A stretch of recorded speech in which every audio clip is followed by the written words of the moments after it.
Assalamualaikum warahmatullahi wabarakatuh dan tentunya selamat siang Tribuners dimanapun Anda berada. Jumpa lagi bersama saya Anissa Husnuzan dalam Ngobrol Virtual edisi hari ini Kamis 27 Maret 2025. Nah tentunya Tribuners di hari ini juga sedikit lagi kita sudah akan berada di penghujung bulan suci Ramadan. Untuk itu kami senantiasa mendoakan agar seluruh Tribuners dapat dilancarkan ibadah puasanya hingga menyambut hari raya nantinya. Nah tentunya Tribuners pada episode kali ini spesial jelang hari raya Idul Fitri nanti kami akan membawakan podcast atau ngobrol virtual yang bertajuk keberlanjutan program zakat BMH pasca Ramadan. Dan tentunya untuk membahas topik kita hari ini telah hadir dua narasumber kita pada siang hari ini. Untuk itu izinkan saya menyapa yang pertama ada Ketua BMH Sulawesi Selatan, ada Bapak Kadir SPD. Assalamualaikum Pak Kadir. Alhamdulillah ya Pak ya, ini kurang lebih 1 tahun yang lalu kita sempat bertemu lagi, membahas lagi tentang zakat dan tentunya bagaimana prosedurnya untuk semua Tribuners. Hari ini kita insya Allah akan membagikan lagi ya Pak ya. Nah siap, gimana Pak kabarnya? Alhamdulillah sehat. Puasanya lancar Pak? Lancar. Nah tentunya selain dari Pak Kadir juga Tribuners juga turut hadir manajer program BMH Sulawesi Selatan ada Pak Basori Sobirin. Assalamualaikum Pak Basori. Gimana Pak puasanya lancar? Alhamdulillah. Masih lengkap. Insya Allah selain dari kita semua. Dipertanyakan ya Pak ya. Alhamdulillah selain dari kita semua mudah-mudahan seluruh Tribuners juga puasanya dilancarkan ya Bapak-bapak sekalian ya. Dan juga tentunya manajer program serta ketua BMH sudah hadir hari ini. Insya Allah kita akan membahas tentang program-program BMH khususnya di zakat saat bulan suci Ramadan dan setelah bulan suci Ramadan. Siap Pak. Nah mungkin yang pertama yang menjadi pertanyaan bagi Tribuners dulu nih, mungkin boleh kita perkenalkan dulu kembali tentang BMH Sulsel kepada Tribuners. Saya mungkin persilahkan untuk Pak Ketua, silakan. Ya, kita BMH adalah salah satu lembaga Alasnas Baitul Mal Hidayatullah nasional, internasional, kemudian ada perwakilan di Provinsi Sulawesi Selatan. BMH ini berdiri sejak 2001 Pak. Oke. Ya, artinya sekarang sudah 24 tahun. 24 tahun. Ya, sudah lama lah berkiprah mengabdi untuk bangsa dan masyarakat. Betul. BMH ini selain kemudian mengangkat program-program, tentu di bulan suci Ramadan ini lebih banyak fokus kepada zakat. Zakat, ya. betul. Merupakan rukun Islam yang kemudian memfasilitasi baik itu muzaki maupun mustahil, pemberi dan penerima. Nah, ini penting kehadiran Baitul Mal Hidayatullah sangat dibutuhkan oleh masyarakat. Dan tentu BMH bukan hanya di bulan suci Ramadan Mbak. Sebagaimana tadi Mbak sampaikan pasca Ramadan pun tetap menjadi aktivitas kami di Baitul Mal Hidayatullah karena zakat, infak, sedekah itu adalah merupakan kebutuhan. Kebutuhan bagi masyarakat umat Islam. Jadi gitu Mbak untuk perkenalan singkat terkait Baitul Mal Hidayatullah. Harapannya kemudian dengan hadirnya BMH masyarakat mudah menyalurkan zakat infak sedekahnya dan juga bisa meretas kemiskinan. Ya. Baik. Ya, jadi ini sebenarnya salah satu bentuk upaya pemerataan ekonomi juga ya Bapak ya. Dan untuk yang masih belum tahu mungkin mengenai bagaimana nominal zakat dan seterusnya itu akan ada bantuan ya dari BMH untuk kalkulasi dan seterusnya. Jadi bisa kemudian ada edukasi zakat, betul, macam-macam. Dan itu tentunya bisa jadi salah satu panduan teman-teman atau Tribuners yang mungkin masih bingung nih, ini sebenarnya berapa sih keluaran zakat yang harus saya keluarkan bersama dengan keluarga, baik itu zakat fitrah dan juga zakat harta dan seterusnya ya Pak ya, serta infak dan lain-lain. Nah mungkin saya mau melanjutkan juga kepada Pak Manajer Program juga, ada Pak Basori Sobirin di sini Tribuners. Mungkin boleh dijelaskan Pak mengenai aktivitas layanan zakat di Laznas BMH sendiri di bulan suci Ramadan apa saja, dan setelah bulan suci Ramadan kira-kira apa yang jadi upayanya nih atau program lanjutannya? Ya, baik. Ramadan ini bulan yang istimewa. Siap. Jadi kita sebagai API juga ingin memberikan pelayanan yang lebih istimewa kepada masyarakat untuk dapat menunaikan ibadah zakat. Sehingga kami telah menyiapkan beberapa perangkat atau program. Semisal kami menghadirkan layanan jemput zakat kepada kaum muslimin, baik itu di perkantoran atau di rumah-rumah. Selain itu kami juga menghadirkan gerai-gerai penerimaan. Di Kota Makassar ini di titik-titik keramaian kami hadir seperti itu, termasuk kemudian di beberapa kota di Sulawesi Selatan, apakah itu Makassar, Maros, Bulukumba, Bone, Palopo, Luwu Utara, Luwu Timur, termasuk kemudian Parepare. Sehingga kita pengen memaksimalkan layanan penghimpunan zakat tadi. Oke. Nah, kalau dari BMH sendiri, Pak, zakat yang ingin disalurkan oleh seluruh masyarakat, apakah ada aturan tertentu mungkin dalam bentuk apa, ataukah seperti apa opsinya? Ya. Untuk zakat fitrah mungkin khususnya. Baik, kalau untuk zakat fitrah sendiri saya kira di hampir semua tempat itu sama ya, karena bobot untuk beras fitrah itu kan sebesar 2,5 kg atau 3 liter seperti itu, atau kemudian disetarakan dengan rupiah. Sehingga inilah yang kemudian dapat ditunaikan oleh masyarakat ya kepada lembaga zakat yang resmi. Selain itu juga insya Allah nanti akan ditambahkan jawabannya oleh Ustadz Kadir bahwa Laznas BMH juga membuka layanan untuk konsultasi zakat, sehingga masyarakat yang ingin berkonsultasi baik itu zakat harta ataukah kaitannya dengan fidyah ataukah kemudian hal-hal yang terkait dengan Ramadan itu bisa ada layanan konsultasi, sehingga masyarakat tidak ragu lagi bagaimana cara menghitungnya, bagaimana cara menyalurkannya. Ini sudah ada mekanisme yang berlaku di Laznas BMH. Oke, baik Pak. Nah, mengenai masyarakat nih ya, atau mungkin saudara-saudari kita yang mungkin di tempat tinggalnya sendiri itu tidak terjangkau nih dengan badan-badan amil zakat, khususnya mungkin BMH, entah karena aksesnya yang cukup sulit dan seterusnya, itu apakah ada layanan khusus juga untuk mereka tetap menyalurkan zakat, Pak? Ada? Ya, baik. Jika masyarakat misalnya mengalami kendala faktor geografis, ya, faktor mungkin lingkungan, maka BMH menyediakan berbagai macam kemudahan layanan.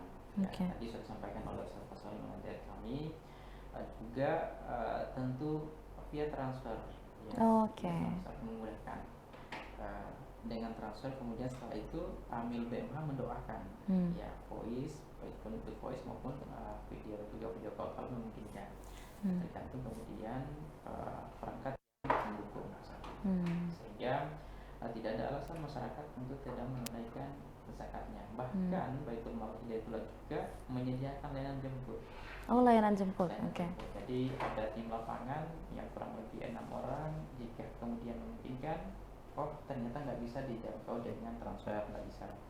Karena misalnya ini sudah tua sekali, kasihan sudah orang tua, sudah lanjut usia, maka BMH fasilitasi ada transfer petugas ke sana. Sisa melihat yang mana paling dekat.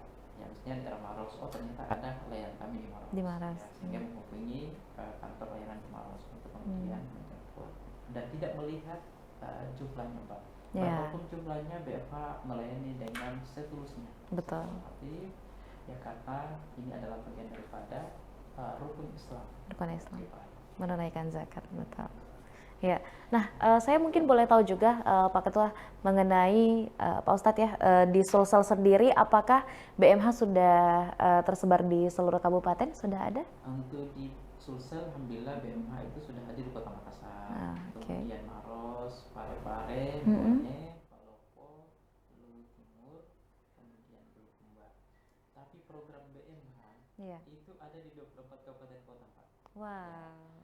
Ya. artinya kami punya relawan, ya, punya binaan di 24 kabupaten kota itu, bahkan titiknya ada 30 lebih, 30 berapa persisnya itu?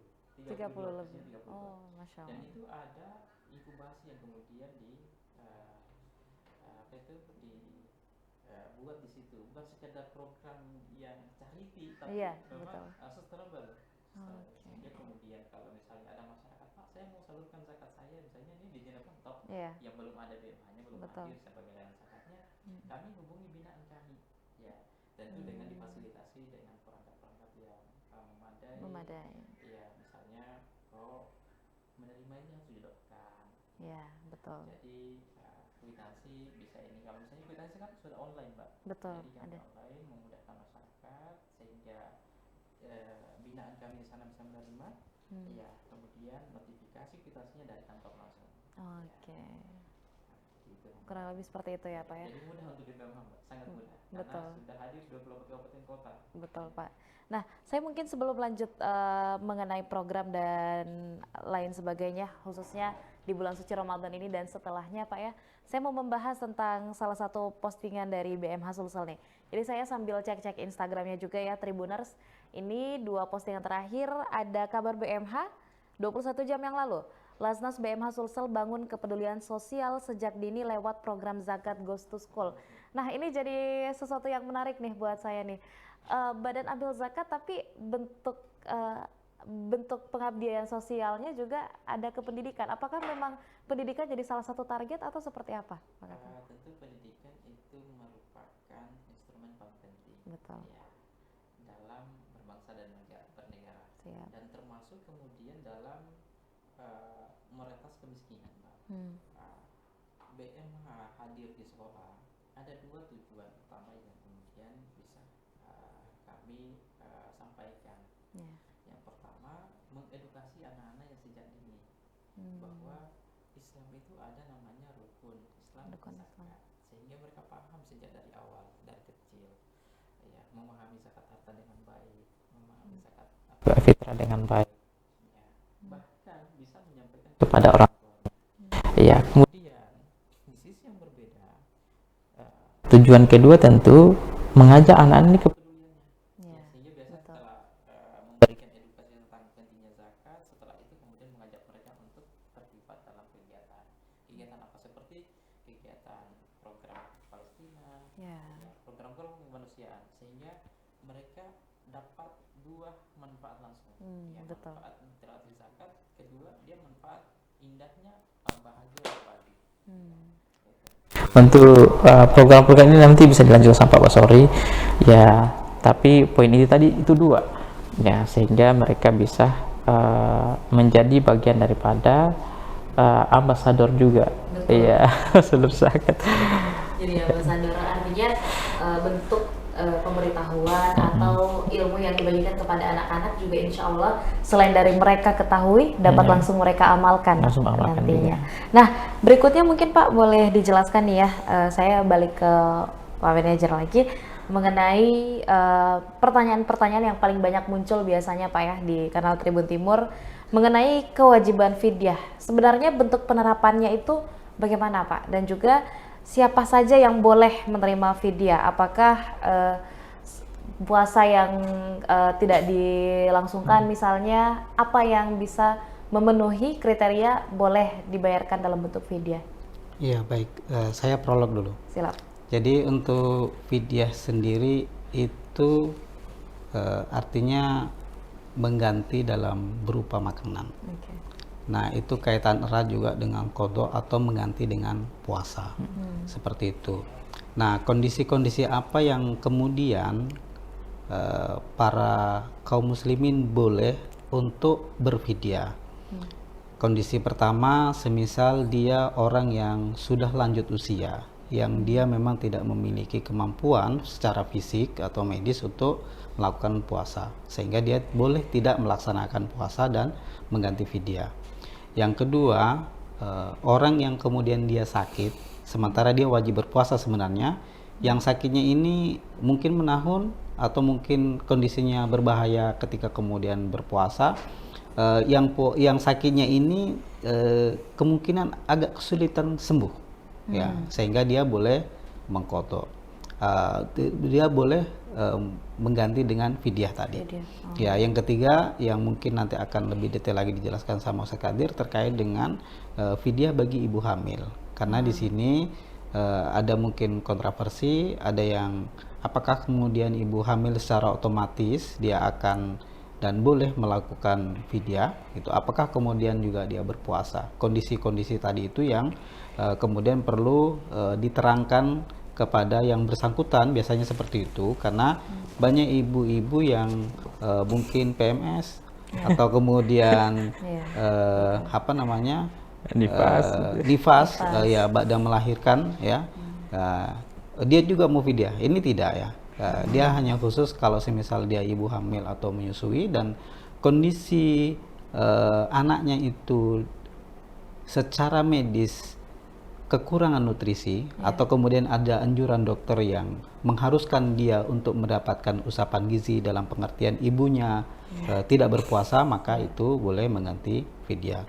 Tapi seutama-utama tentu kodok dulu, ganti dulu, gitu kan. Kita punya kesempatan dalam 1 tahun, kecuali kondisinya tidak memungkinkan. Semisal tidak memungkinkannya kakak sama adik agak rapat, nah itu pasti kan kondisi ibunya juga lemah, kondisi adiknya juga lemah, kayak begitu, sehingga dalam 1 tahun kesempatan untuk menunaikan puasa itu sangat sempit. Walaupun bisa, tapi ini harus tetap diusahakan seperti itu. Mungkin ada yang mau ditambahkan juga, Pak Ustadz? Iya, tadi saya kira sudah cukup jelas ya disampaikan oleh Pak Basori bahwa masyarakat harus tahu, karena banyak masyarakat, Pak, ya ketika mens, oh dia mau fidyah, nggak bisa. Tadi sudah disampaikan oleh Pak Basori. Nah, ini harus lebih jelas, lebih clear. Iya, termasuk kemudian nifas, ya menyusui. Menyusui itu hanya diperbolehkan fidyah tadi sampai sekali Ustadz Basori adalah ketika dia mengkhawatirkan anaknya. Tapi kalau dia dan anaknya tetap dia harus mengkodok puasanya, Nah, ini penting. Terus apa kemudian penggantinya? Ya tentu memberi makan. Ya, memberi makan. Kalau kita memberi makan sebenarnya sudah ada ukurannya. Ya tentu kalau memberi makan, makanan terbaik lah. Ya, jangan kemudian kita pilih-pilih makanan yang kemudian kita berikan yang makanan al kadarnya.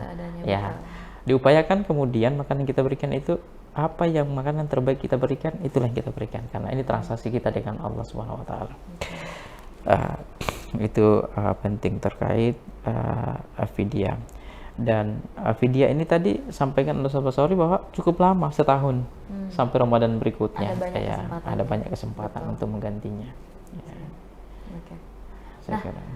Mungkin kalau misalnya kita membahas tentang Sulawesi Selatan ya, Pak Ustadz, itu ada salah satu kebiasaan dari orang tua kita, dari orang-orang terdahulu kita, biasanya harta yang disimpan selain dari uang tunai itu adalah dijual belikan dalam bentuk emas biasanya, perhiasan, atau bahkan emas batangan yang biasanya disimpan, logam mulia. Atau bahkan kalau kita cukup sering melihat di sosial media, ada memang yang menggunakan emasnya cukup banyak ya. Artinya kepemilikan emas di Sulawesi Selatan sendiri ini memang cukup besar minatnya. Nah, bagaimana penghitungan zakat harta mungkin ya, Pak Ustadz ya, untuk emas sendiri? Seperti itu, atau perhiasan emas itu bagaimana, Pak Ustadz? Ini cukup banyak ya penjelasan. Kalau zakat harta ini kan cukup luas, Mbak, sebenarnya. Iya, zakat secara umum itu mungkin saya mulai dari awal dulu ya. Zakat secara umum terbagi 2 tadi, zakat fitrah sama zakat harta. Zakat harta ini cukup banyak. Ada pertanian, ada perdagangan, ada emas, ada perak, ada peternakan. Iya, ada pertambangan, iya, ada kemudian barang temuan, itu semua zakat harta. Iya, zakat harta. Cukup banyak, Mbak. Kayaknya kalau mau dijelaskan satu-satu, tapi setidaknya kita menjelaskan apa yang bisa kita jelaskan. Yang pertama, kalau zakat fitrah tadi saya pikir cukup mudah dipahaminya. Semua yang sudah lahir, ya itu harus ditunaikan zakat fitrahnya. Bahkan mau lahir satu hari sebelum atau bahkan di hari hanya hari Lebaran, tapi khotibnya belum naik, itu tetap wajib dikeluarkan zakat fitrahnya. Oh. Iya, ini juga yang mungkin Harus jangan sampai nanti. hati-hati ya, Iya, harus hati-hati. Betul. Iya, paling itu mungkin yang paling krusial ya untuk zakat fitrah. Tapi secara pemahaman masyarakat, masya Allah luar biasa. Kalau zakat fitrah itu sudah paham semua, Mbak. Artinya Oh, ya, betul. semua masyarakat ingin mengamalkan zakat fitrahnya. Ya. Yang menjadi PR besar ini adalah zakat harta. Ya. Zakat harta misalnya tadi yang pertama Mbak Susan menanyakan Mbak kaitan dengan emas. Emas ini ada tadi logam mulia. Kalau logam mulia cukup mudah diukurnya, ya 85 gram emas. Ya, jika kita memiliki tabungan sampai misalnya ada 85 minimal, maka berarti sudah memenuhi nisabnya. Zakat harta itu ada dua, nisab dan haul. Nisab itu adalah takarannya, harta minimal, kemudian haul itu waktunya Mbak setahun, ya untuk emas. Nah, ketika terpenuhi dua-duanya, maka berarti wajib mengeluarkan zakatnya sebesar 2,5%. Nah, perlu dipahami ketika berbicara zakat harta, zakat emas lah misalnya tadi ini, 2,5% itu adalah bukan harta kita, tapi hartanya orang 8 asnaf ya, 8 asnaf. Ini kadang-kadang juga karena kita tidak paham ya, atau mungkin pura-pura misalnya tidak mau mengetahui, ingin mengetahui sehingga bercampur, itu nggak keluar zakatnya. Maka otomatis harta kita sama hartanya orang tercampur. Ketika tercampur, ya maka ini tidak bersih, tidak berkah. Ya, itu. Artinya mengambil hak orang lain jatuhnya Iya, ya. karena bukan milik kita. Betul. Ya, bukan milik kita. Beda kemudian infak dan sedekah. Kemudian ada juga zakat harta dalam bentuk perdagangan. Misalnya begini. Kalau perdagangan itu ya anggaplah contoh perdagangan yang paling mudah sekarang ini Indomaret, Alfamart lah yang paling mudah ya, mudah dilihat itu, kelihatan. Paling kelihatan. Atau emas di Sombaupu misalnya. Ya, betul. Ya. Ketika perdagangan ini juga dihitung secara baik itu. Ya, pertama yang kita harus hitung adalah persediaannya. Persediaannya, betul. Persediaan seperti itu. Kemudian ya hasilnya, ya ada uang yang kemudian masuk dalam perdagangan itu ya, piutang dihitung, dikurangi hutang perusahaan itu. Ya. Nah, setelah dikurangi itu kemudian dilihat apakah misalnya ini mencapai setara 85 gram emas atau tidak. Kalau dia mencapai, melewati, berarti wajib keluar zakatnya. Jadi jangan sampai kebagiannya kan masyarakat, sebagian masyarakat ya, sebagian masyarakat memahaminya hasilnya saja. Iya, betul, Pak. Tidak, persediaannya juga dihitung, tapi bukan harga jual. Yang dihitung adalah harga modal. Karena belum laku. Ya, harga modal dihitungnya. Ini paling penting. Dan sekarang juga kan sangat mudah sebenarnya, karena semua pedagang sekarang ini ada sistem yang mereka terapkan, sehingga mengecek ketersediaan itu cukup mudah. Nggak perlu kemudian dihitung satu-satu gitu. Ininya cukup mudah.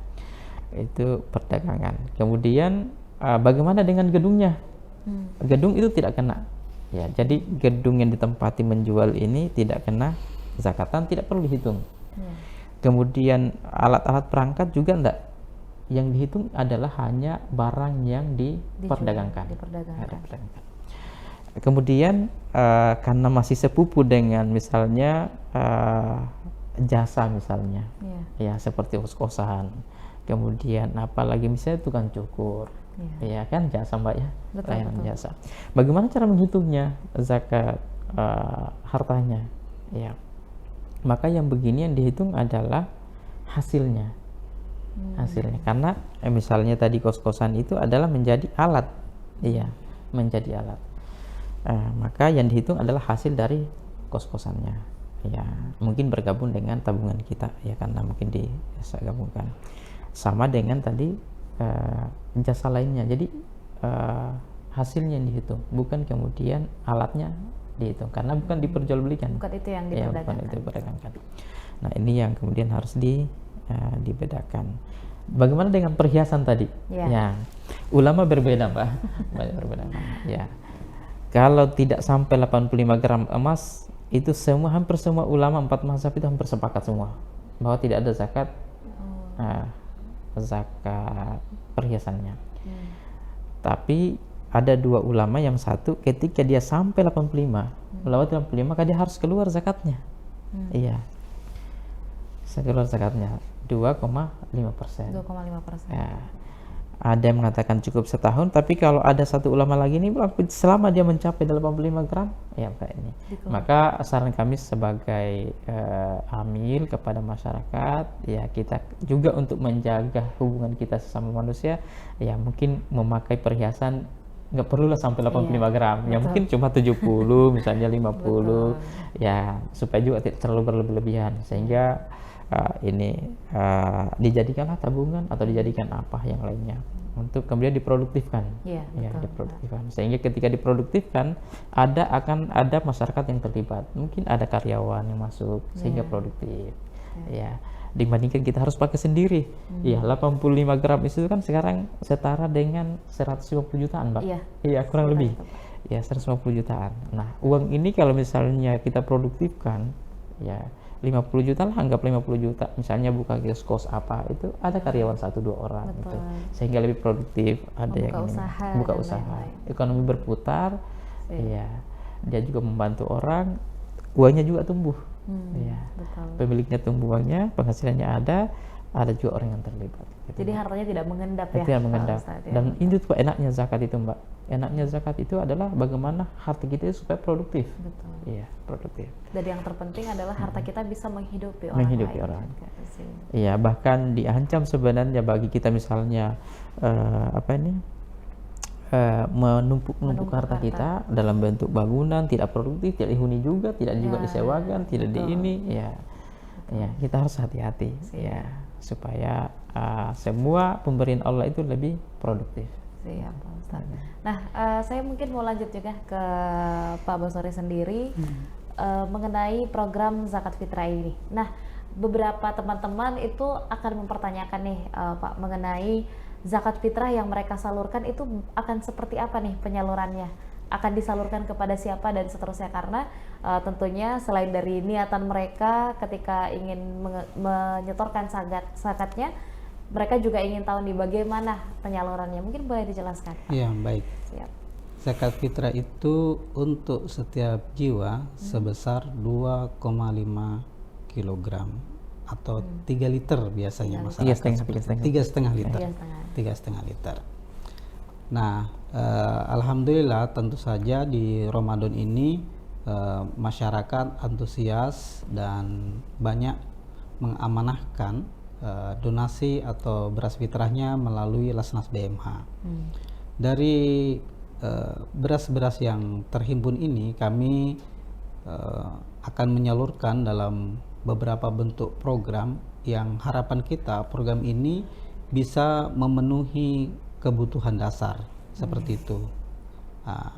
Kebutuhan dasar ini yang nantinya akan diperuntukkan untuk program bantuan untuk keluarga prasejahtera seperti itu, yang memang dalam kriteria mereka tidak memiliki kemampuan. Itu yang pertama. Yang kedua, program ini juga untuk mendukung proses pendidikan, ya, sehingga nanti beras fitrah ini kami bisa alokasikan untuk adik-adik dari keluarga prasejahtera yang mereka masih dalam proses pendidikan, yang saat ini adik-adik ini hadir dan belajar di pesantren-pesantren yang menjadi mitra Lasnas BMA.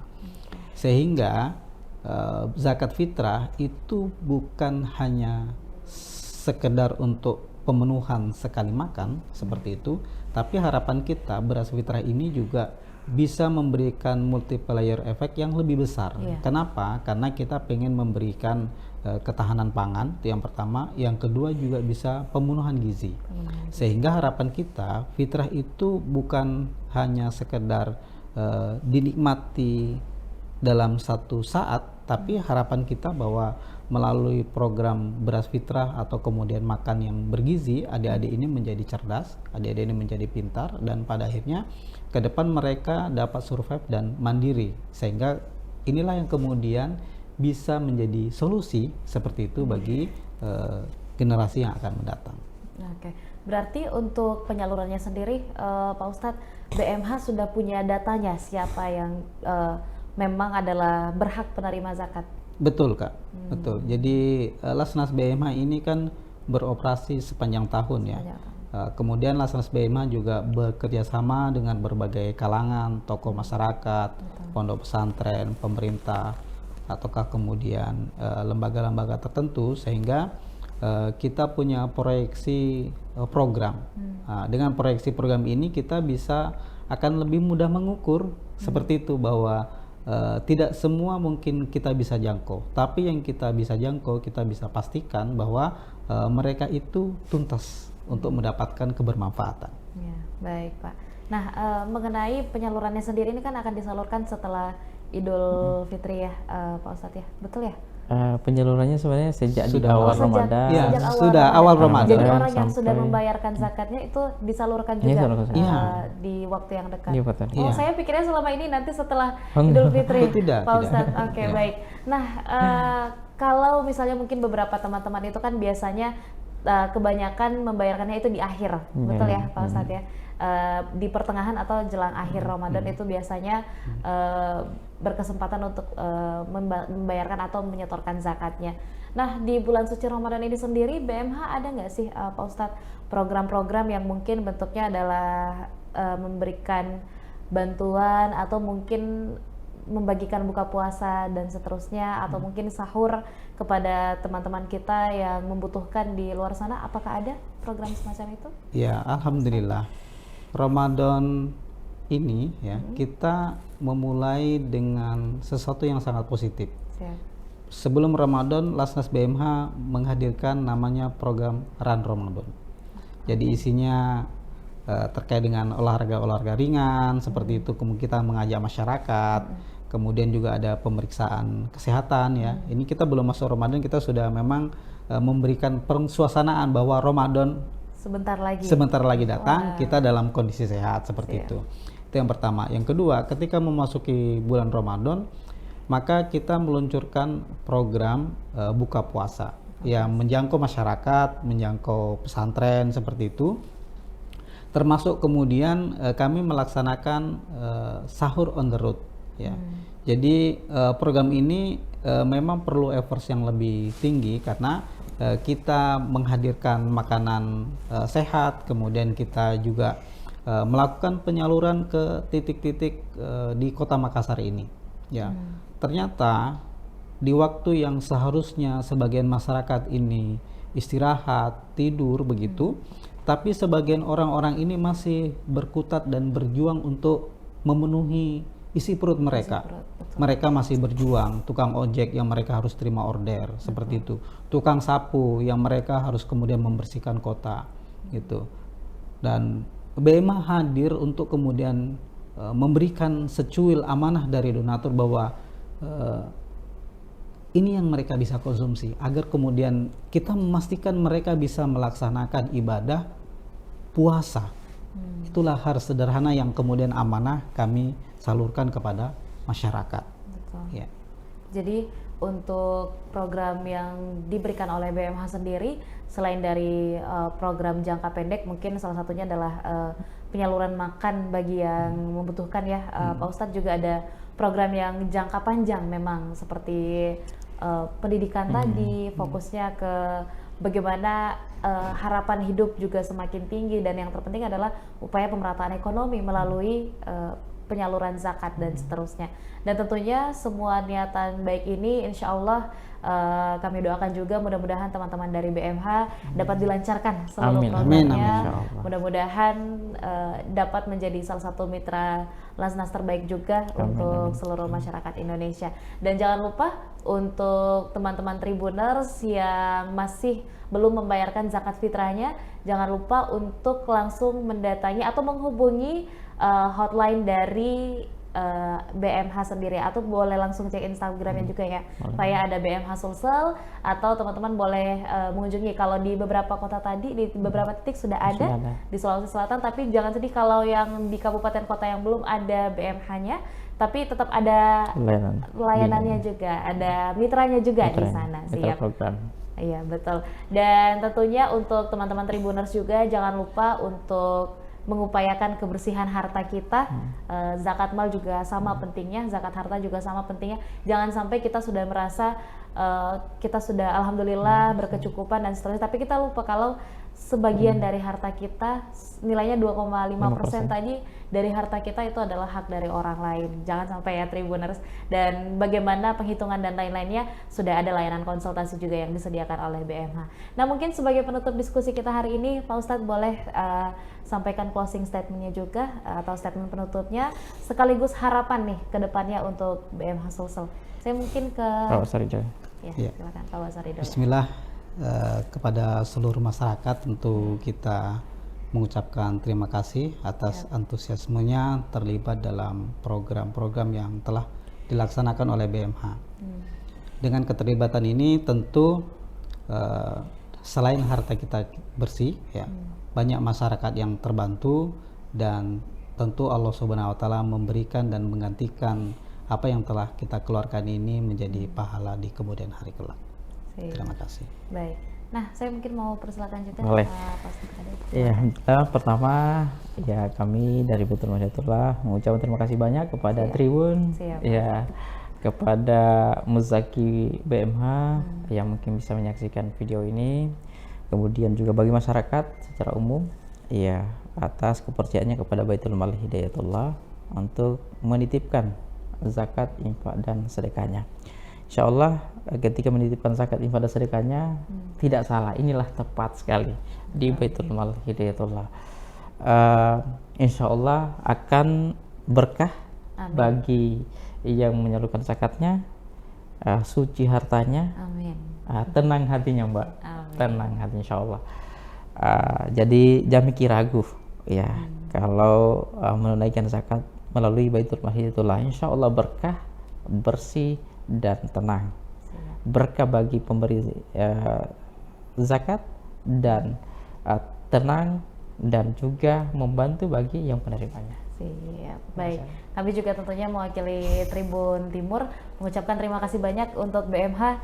Ini sudah kurang lebih tahun kedua ya kita membahas tentang pentingnya zakat, dan tahun lalu juga alhamdulillah BMH banyak membantu seluruh masyarakat Sulawesi Selatan dan bahkan seluruh Indonesia untuk menyalurkan zakat mereka, dan insya Allah mudah-mudahan dilancarkan seluruh aktivitas kita, dimudahkan dan disehatkan seluruh teman-teman BMH dalam menjalankan tugasnya. Terima kasih banyak tentunya kami ucapkan Pak Ustadz Kadir dan juga Pak Ustadz Basori, dan tentunya terima kasih banyak juga Tribuners. Jangan lupa bagi Tribuners yang ingin menyalurkan zakat, infak ataupun sedekah, BMH solusinya. Tentunya insya Allah dengan BMH kita seluruh upaya ibadah yang akan kita lakukan itu insya Allah berkah dan amanah. Amin ya rabbal alamin. Terima kasih banyak Tribuners. Saya Nisa Husnuzan dan seluruh rekan kru yang bertugas pamit undur diri. Wassalamualaikum warahmatullahi wabarakatuh dan sampai jumpa. Assalamualaikum Tribuners. Download Tribun X sekarang, menghadirkan lokal menjadi Indonesia.